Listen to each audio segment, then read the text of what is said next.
Hello and welcome. This is NTA Tuesday Live. I am Jumwei Yusuf.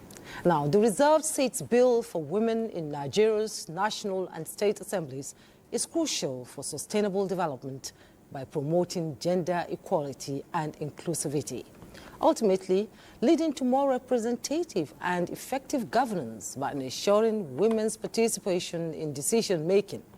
Now, this bill can address gender-specific issues and improve overall governance and the outcomes. The legislature seeks to alter the long-standing narrative of exclusion and underrepresentation that has marred our political landscape by reserving seats for women in the national and state assemblies. And it aims to dismantle systematic barriers and create a legislature that truly mirrors the rich diversity of our nation. Let me be clear, this is not about charity. It is about justice, strategy, and national prosperity. Tonight, NTA Tuesday Live will also be discussing the importance of the reserved seats bill to Nigeria's sustainable growth. I have here in the studio to talk about that. But first, let's listen to this background report by Ngozi Technical. The reserved seat bill aims to increase women's representation in government, promoting inclusive governance and sustainable development. By allocating 37 additional seats exclusively for women in the Senate chamber and the same number at the House of Representatives, the bill seeks to address the significant imbalance or underrepresentation of women in Nigerian politics, especially at the decision-making fora, including the state houses of assembly. If this scales, that means in one stroke, we have gotten 35% affirmation at the highest level of legislative work in our country. Nigeria will be applauded globally. If we have more women in the House of Rep, more women in the Senate, it will now help us have women in leadership position who can go back and convince their fellow women on the right things to do. Women understand children, women understand men, women understand the girl child. And a woman will come to the round table with these people like a mother. The bill's passage will contribute to Nigeria's sustainable development by ensuring that women, who make up nearly 50% of the population, have a voice in the decision-making processes that affect children, youths, women, and the general populace. Furthermore, some women advocates, while applauding the reserved seat bill, say it is crucial to ending insecurity, neonatal and maternal mortality, among others. Any woman who is able to make secondary education, the chances of that child in that family dying from any of these diseases that belevel children comes down by 500%. You see the importance of education. And when you talk about education, we're talking about awareness, creating awareness, creating areas of women understanding, giving them skills, knowledge, and ability to think for themselves. It will also look to empower young women to aspire. With the seats reserved for women, that means that a whole lot of women will come out to support women. And, that would bring a lot of development. It will bring a lot of empowerment. Because really, a woman wants to be able to see other children, other people like her own children. It wants to be able to see that our constituency, where she's coming from, is being developed so that she will be remembered. Despite the bill's potential benefits, Nigerian women are advised to address some challenges in order to facilitate the passage of the bill and as well make lasting impacts. The general consensus is that the reserved seat bill is important to promoting women empowerment, leading to sustainable development in Nigeria. Its passage will mark a significant milestone in the country's quest for inclusive governance. Thank you, Ngozi, for that background report. And I have guests in the studio to talk about the reserved seats for women in our legislative bodies in Nigeria. And first of all, I would like to introduce Mrs. Beatrice Eyong. She's UN Women Country Representative to Nigeria and ECOWAS. You're welcome to Good Morning. Thank you. Welcome Thank to you. Tuesday Live. Thank you. And Mrs. Ene Eobi, former Country Director, Action Aid Nigeria. It's a pleasure to have you. Thank you for having me. Good evening. First of all, let me begin with Mrs. Beatrice Eyong here. I want to have a clear understanding, and I'm sure a lot of viewers out there would like to have a clear understanding of this bill. What does it constitute? How is it going to favor women? Let's begin with you. Thank you very much. The first thing I would first of all like to thank you for inviting me here today. The first thing I would say about bills or having reserved seats for women is that men see the world differently and women see the world differently. So if development has to be sustainable, equitable, men and women have to be sitting in the same table and talking about development issues. What we've seen in decision-making spaces where women are not represented, that the concerns of women, like health, like education, like the girl child, will not even be taken into consideration. But when you have men and women sitting together, then we have a complete picture of development, and the needs of each and everyone, every group of the society will be taken into consideration in discussing about development. So the reserved seats for women is actually a corrective temporal measure to make sure that women can easily access decision-making spaces, and that women's voices, agencies, needs can be taken into consideration in development. Okay, it can be taken into consideration in development. Now, Mrs. NLB, most people would say, why now? Why now? Why are women agitating for more seats? Do they want it on a platter of gold, or do they want to fight for it? And when you say why now, you know, the timing is not just today that we started talking about the seats. If you remember 2022, you know, it got up to the point where we had 5 gender bills, you know, that were thrown out of the National Assembly. Yes. And of course, you know, we protested, locked down the gates of the National Assembly for about 4 weeks, 4 legislative weeks. And then you went silent. Now the voice is louder. We didn't go silent. You know, it has to be known that, you know, at that time, there was a lockdown. And so the 9th Assembly, you know, women were on the streets, old women, young women, a cross-section of women of Nigeria. Many of them, even the leadership, hardly got to the gate until the day we entered the National Assembly.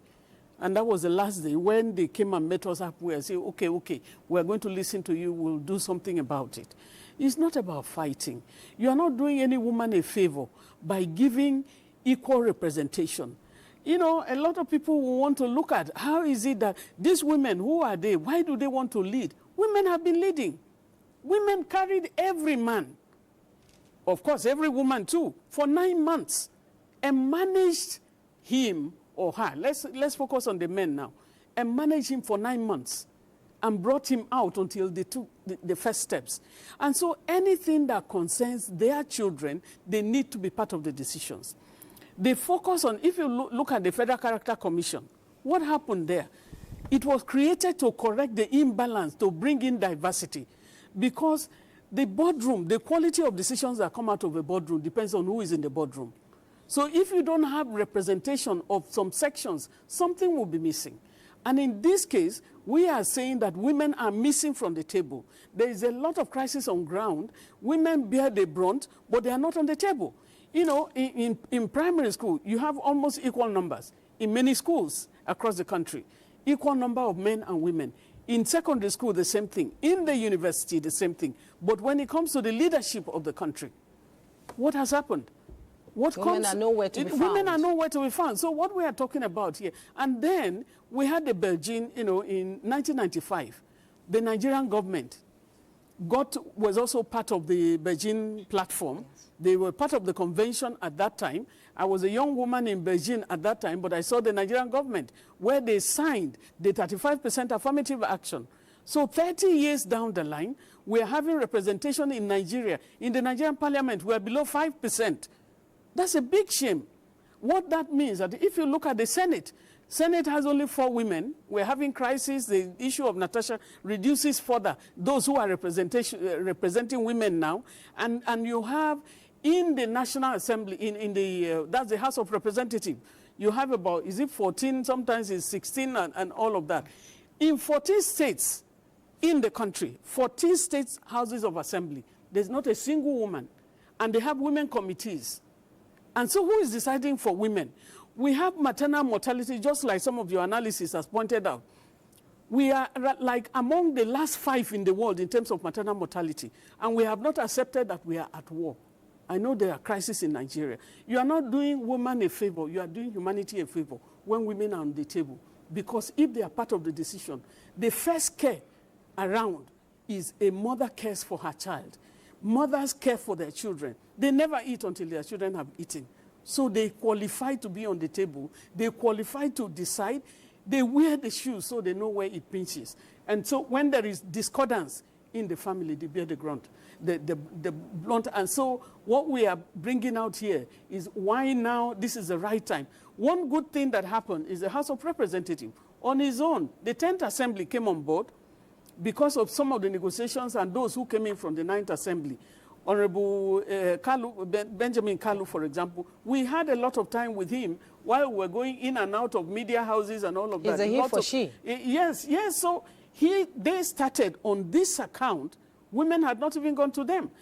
Last year, that was 2024, they organized International Women's Day celebration.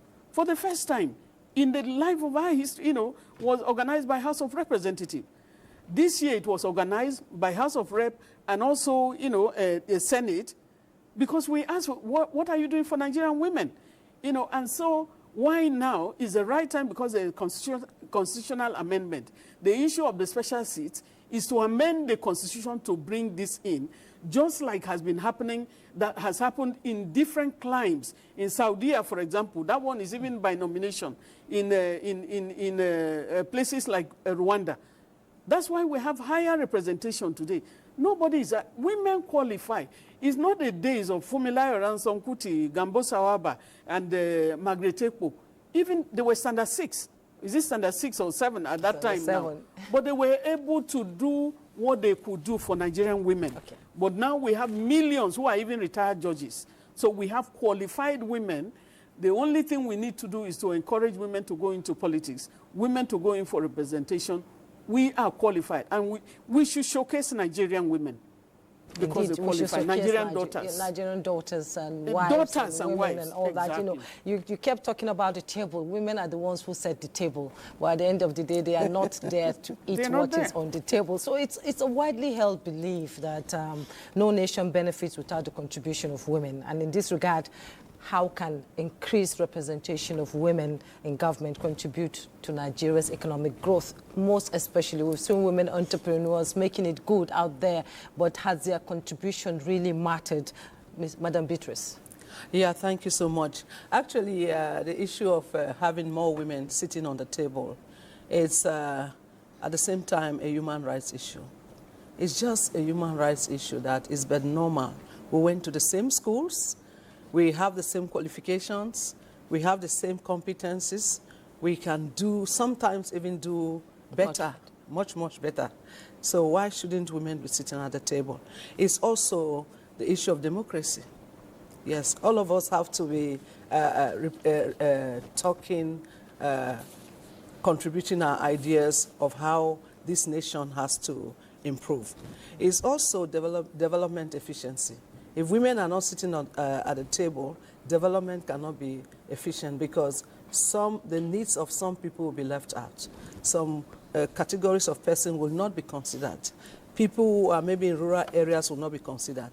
But when all women and men are sitting at the table, they are actually going to take into consideration the needs and the aspirations of all the categories of person.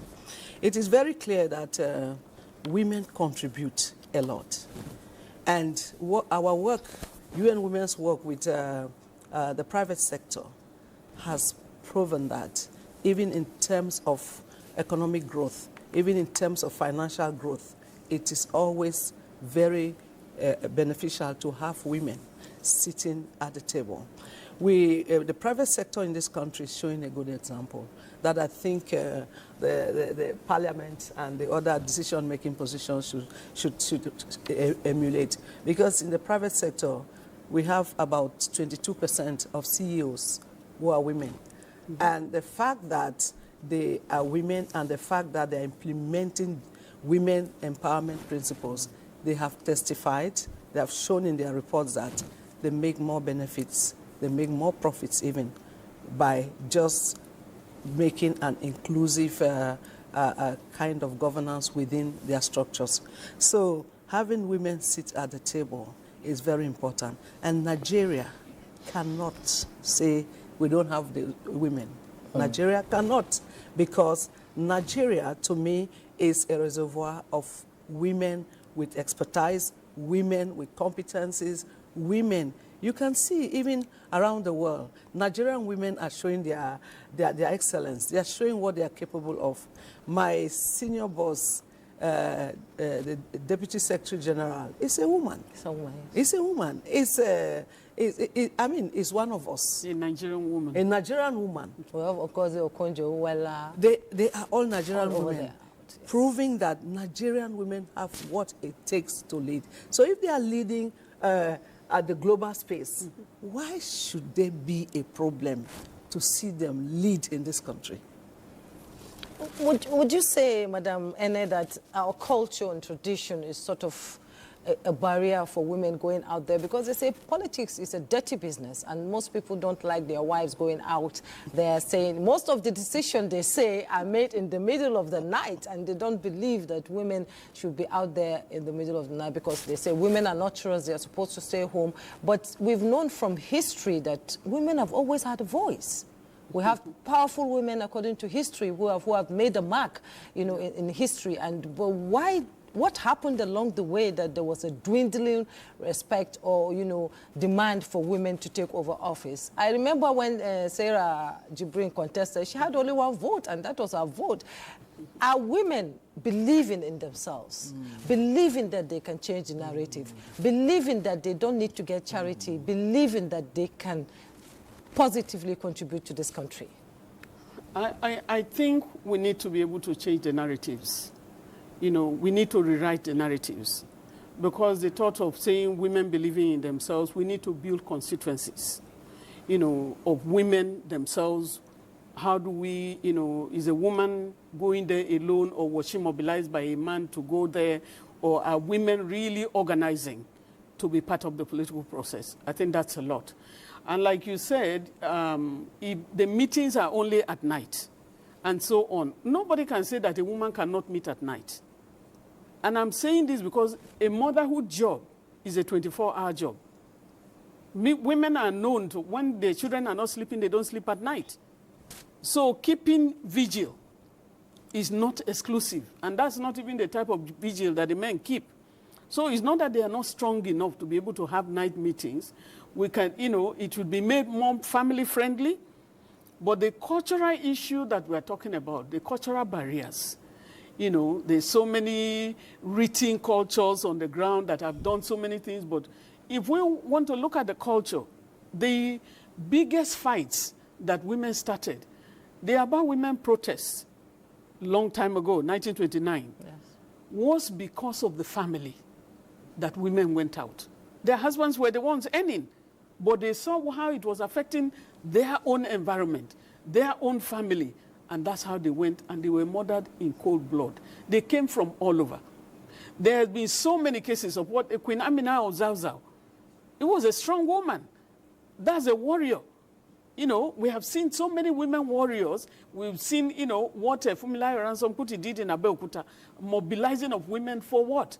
For the growth of their own environment, for the growth of their country. And so when it comes to, in terms of organizing, there is a lot. Even when women organize, it shocks men because of the tradition and culture. And the tradition and culture are the legal. If you say who owns organizing at the community levels, women are the ones that are organizing the civil, community-based associations. Is this church association? Is it mosque association? Is it Form 1 and so on? There's so many in terms of organizing. They organize, but can we point them towards the leadership of their own environment? There seems to be an exclusive preserve. Culture, if you look at both religion, people try to subjugate. But you have had, whether it's Muslims, you have Muslim presidents, women who have been presidents of their countries, you have women who are Christians who have been presidents of their countries, so there is no bar on anyone. When they talk of culture, culture is dynamic. In every environment, in some places now, you have women traditional leaders because those environments have decided to open up and say, look, our daughters need to be part of the process in terms of building the structure. And even in traditional societies where you have chiefs and all of that, they will always have the kingmakers. There are some women who have some kind of high respect in the king's palace, that without them, kings don't take decisions.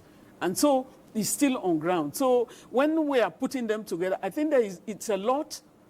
During Mrs. Sarah Jibril, Sarah's time, yes, she went and they said she had only one vote, but are we sure of the one vote? Because the kind of system we have in Nigeria is not transparent, is not accountable. We have seen where even some governors went to vote and their votes were not counted. They go to that, a governor goes with his own family, or a governorship candidate goes with the family and votes at the polling unit, and you don't find one vote for that person. So it cannot be said to say it's because Sarah voted for herself that she has one vote, that nobody has voted. But we have to also look at the cluster in terms of monetization of the process.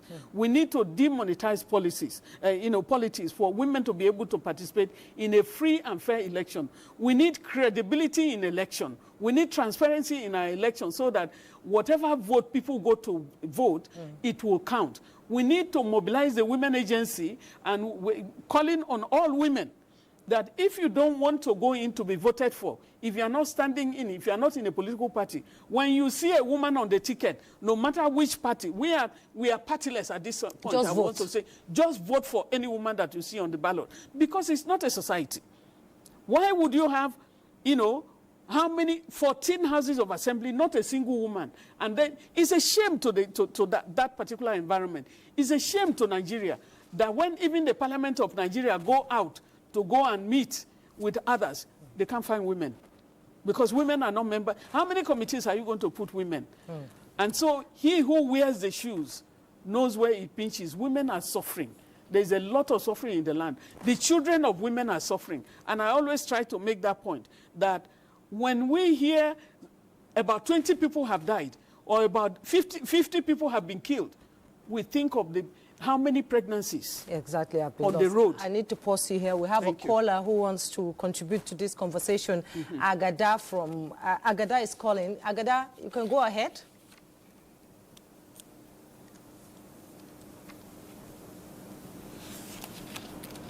Oh, we lost him. Okay, okay, let's continue now. Women constitute almost 60% of votes in Nigeria. During electioneering year, you see them lying up on the streets in the heat, in the rain.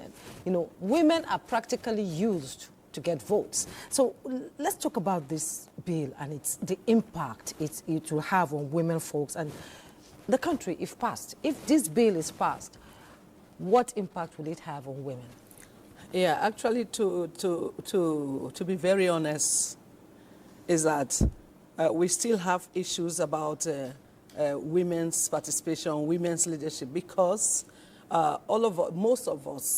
most people don't really understand what the woman brings at the table. You understand? So they just think, oh, it's just a game we are playing. For many, it may be a game, but for women, these are serious things. These are things that concern lives. These are things that are touching lives. You see, so this bill, and I want to also say that this is not the first time that is done in a country. Many countries have done it. We have countries where they decided just to go for a quota law, just a parity law, like Senegal. Okay. Senegal, they said 50-50. Okay. And so for any representation at the parliament, everywhere in the country, by appointment, by elective posts, in elective posts, is 50-50.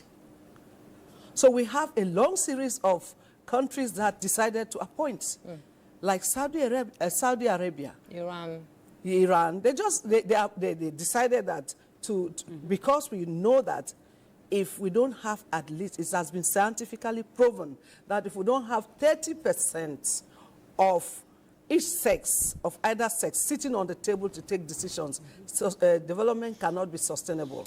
So they themselves decided. Can I pause you a bit so that we could receive a phone call? Emmanuel is calling from Taraba. Emmanuel, go ahead. Okay.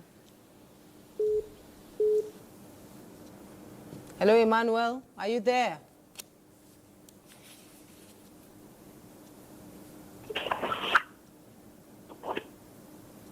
Emmanuel, I'm listening. Are you there?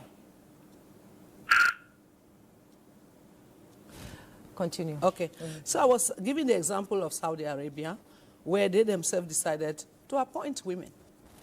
To just say, you know, elections is good, but also nomination and appointment is also good. Because with appointments or nomination to decision-making, even if it's the legislative arm of government, is good because you choose women who have competence, women who have something to bring to the table.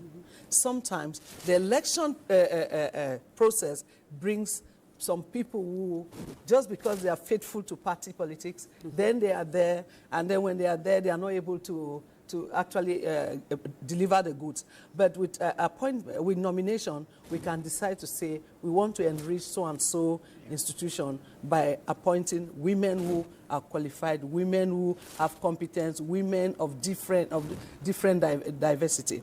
This bill is actually going to make the decision-making process of this country to be very rich, because Nigeria has qualified women, women of diverse competence, women of diverse experiences. They are left out. They cannot bring these experiences, these competencies, this expertise to the decision-making process, because the electoral process is very difficult. I have been in this country for 3 years, and I passed through this election in 2023. I tell you, it is a woman needs to be very courageous to say, I want to stand for maybe governorship, or I want to become a senator. Only the violence, the gender-based violence in the whole process would discourage you. Yes, I'll pause you there. We have Felix. Felix?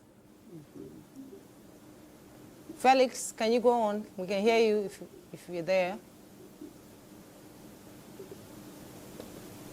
Yes. This is Felix calling from River State. Okay, go ahead. Yes, I think I'm enjoying your program, and if I'm to make my own contribution regarding this topic, you see, women, what is happening in this country today, I see that the women are not regarded in this country, because if our women are valued, I think most of these issues are not supposed to become an issue. But because our men have become so self-centered, and that is why they have refused, especially our politicians today, they have refused to give our women an opportunity to express themselves, especially in the area of political appointment. So if for we to make our women, our politicians, they need to give our women the opportunity and bring in these women, especially in the area of appointment. So if for this to happen, we must regard our women, especially in the political areas. And that is when we can be able to value them. Give them the same opportunity that we are giving to our men. Give them the same opportunity in the area of election, in the area of appointment. Then that is the only way we can give these women the chance to express themselves. So that is my own contribution. Thank you. Thank you, Felix from Port Harcourt. I can see our guests smiling, you know. It's not easy for a woman. And, you know, some people are saying, they're arguing that reserved seats may undermine merit. So what is your take on this? And one other thing I would like to ask you is, some people think the policy may be misused by political, you know, juggernauts, we call them, or godfathers, to install loyal women, you know, rather than empower genuine women leaders in Nigeria. Madam Ene, let me hear from you. It's an argument that is all over the place. I think when it started in Kenya, it was like when they said appoint some women. Let me pause you a little. Kenneth, okay. You're calling from Abuja. Kenneth, let's hear you. Hello, Kenneth. Yeah, good evening. Good evening, Kenneth. Yeah. Go ahead. Can you hear me? I can hear you. Good evening. Good evening. Go ahead. Okay. Please reduce the audio of your TV. Reduce the audio of your TV, please. Political terrain is not fully represented, and I think they should be given a chance. Okay, thank you. Thank you. Madam Ene. Yes, thank you. Yeah. When we are talking about, you know, the issue of representation, we also need to go into international standards. Okay. You know, Nigeria committed to the Convention on the Elimination of All Forms of Discrimination Against Women. CEDAW has not been domesticated in Nigeria. It started from which of the assemblies, I don't know, but up to this moment, it has still not been domesticated in Nigeria. When you look at the SDG Goal 5, it's on gender equality.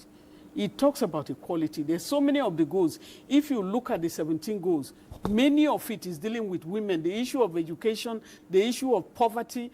We are having this discussion at a time where you have more than 100 million Nigerians living below the poverty line. That is accepted. That's one thing that, you know, at one point we were called the poverty capital of Nigeria. Yes, women form more than 50%, just like you mentioned, you know, in terms of the voting population. But how does it tarry? The violence against women that she mentioned just now is something that makes many women don't want to go into politics.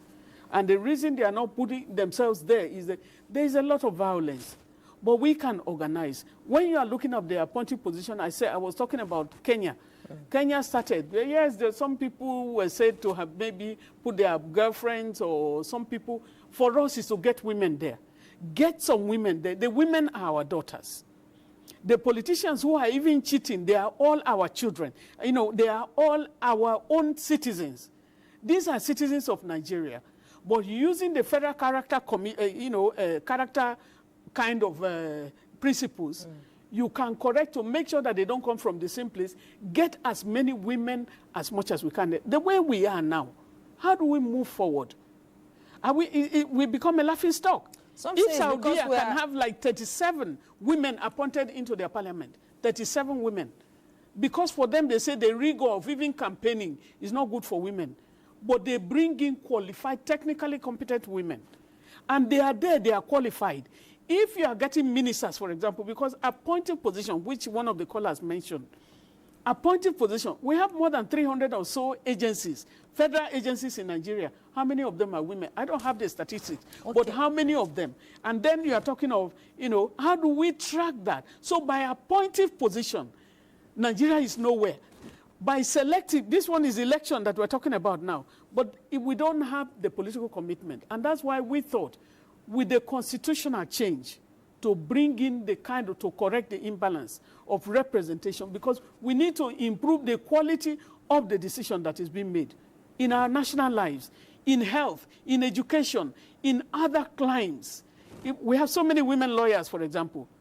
We are just getting the first... So I'm going to pause you now again. Boniface is calling from Delta State. Hello, Boniface. Go ahead.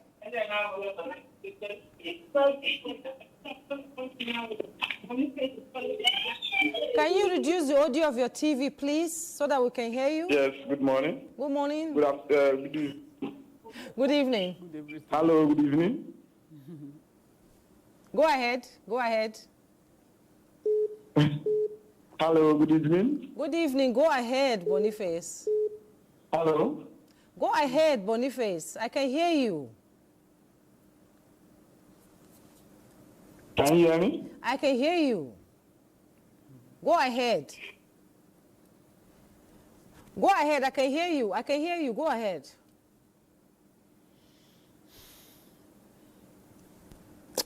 Okay, we lost him. So you continue. So we're talking about, when you have appointed position, where from either the president or from the other departments or from the governors, they can't find women to appoint. Yes. Why can we not take 50-50? In South Africa, it's 50-50. Because when we're even it's like tokenism. There was a time that women, after the 2019, elections, we went and were able to get a judgment. A number of us went to court, and we got the judgment on 35% affirmative action. One of the things that we are told all the time is that in Chapter 2 of the Constitution, they are talking of discrimination. They are saying nobody is discriminated against. But you know the volume of the people that you are appointing. If you want to appoint ministers, if you want equal numbers of men and women, you ask the governor, give me one female, one male, one female, one male, at all the levels. Then you can make your choice, depending on the competence of them. So it's not that we cannot find the women. We can find the women, but why are women a threat? We are not in a competition. Out of 250 million Nigerians, of course we can find women. We have a caller right now. Hello? Honorable Dan is calling from. Where is he calling from? Honorable Dan. Hello, good evening. Good evening. Go ahead. We can hear you. Yeah, my name is Honorable Dan. Calling from Nkoro. Okay. Yeah. I love your program. You people are doing well.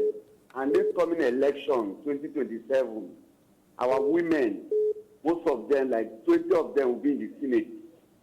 Almighty God will do it.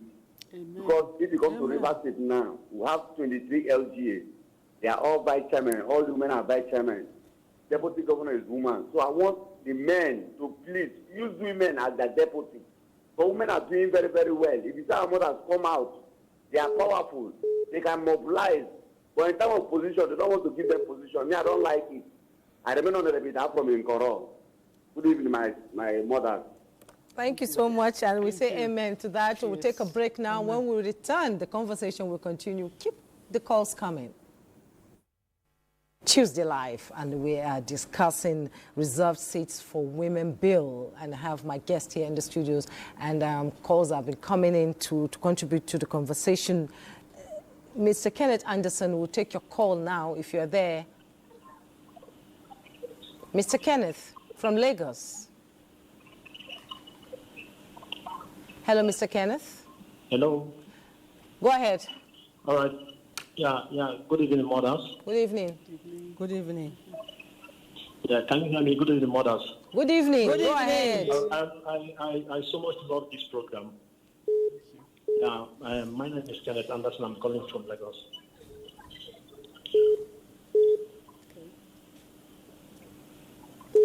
Go ahead. Okay. I just want to contribute because I hear one of the. Can you hear me, ma'am? We can hear you. Just go ahead. Just go ahead. Just go ahead.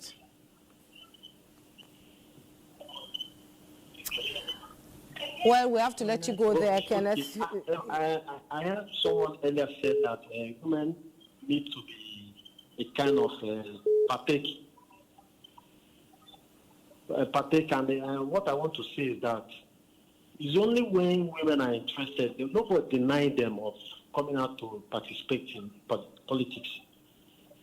But it's only when they're interested, because I don't think that no one have ever come out to be part of politics and someone shot that person down. Yeah.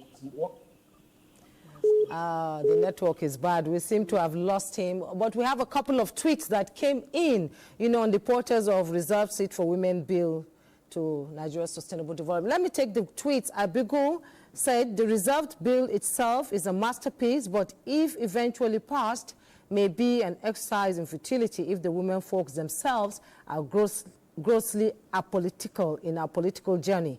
Greater women, political participation, and enlightenment are the keys to women greater participation.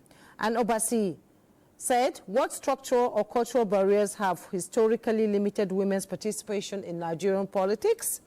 Ifoma said, what lessons can Nigeria learn from other countries that have successfully implemented gender quotas in politics? And Slybus said, what reserved seats? They should brace up and stop looking for ways to get cheap way into the office. While the political parties should only reduce the fees collected for nomination form to enable them participate in the election. And Malto said, I did not support reserving seats for women. They will abuse it. This campaign needs to start from university by encouraging them to participate in student union activities. This will go a long way rather than reserving seats for them. They are always saying, what do women bring to the table? Let's hear it from you. Yeah, thank you. As you were just reading the tweets, I was just thinking, if you have malaria, you definitely have to take medicine. Yes. Yes. We have a deficit in our economy. We have a deficit in development. We have a deficit in health. And the thing that can bring this change is the participation and representation of women equitably within the decision-making process. The World Bank carried out a study in 2000, and that study came out with interesting results. The first thing was that the countries where women were highly represented in parliament, corruption went down. I know there are people who argue for and against, but the evidence was that because of the fact that women were sitting at the table, the corruption went down. Mm-hmm. The other things that studies have shown is that even in peace processes, when women are sitting at the table, that peace process or peace agreement will last longer than 10 years. When women are not involved in those peace processes, that peace can last only about up to 10 years. So there is something that women bring to the table. They bring ideas, they bring expertise, they bring competencies, but they also bring compassion. They bring compassion. And for me, I always think, really, I sincerely think that if men were leading with the perspective that women have in leadership, I think the world would be more peaceful. The world would have accelerated in terms of economic growth. The world would just be better than what it is now. So if somebody is saying that, why is it that we want cheap access for women? Why do you take Nivaquine or those other tablets when you're sick? It's because you want to solve, you want to treat a disease. There is a disease of inequalities that is in our country. And the only way to bring it down is to do what it takes to do. Other countries have done it, and today they are happy about what they have done. When women are in business, if you can facilitate women's access to financial resources or to decision-making positions where they decide on how monies will be allocated, you will see that health will be better. You will see that nutrition will be better. You will see education will be better, because those things are dear to the hearts of mothers, and they will put it at the table. Recently, we were having a panel discussion. We were having our UN City retreat, and there were, I think, 4 men and 2 women, you know, coming from government, civil society, labor, and other NGOs. I sat there, listened to all of them. The 4 men never thought of anything concerning gender issues or health. Or that was not, they were talking different things. But those 2 women, they brought the issues of gender, they brought the issues of women, they brought the issues of children. And so I told my colleagues, I said, see just what happened. If these 2 women were not sitting at this table of the panel, they would never have brought the issues of children, they will never have brought the issues of women or even of inequalities. So women will always be there to remind of the aspiration, the needs of other people. And let me say that when you do something for me, without me, there are chances, high chances, that you will do those things against me.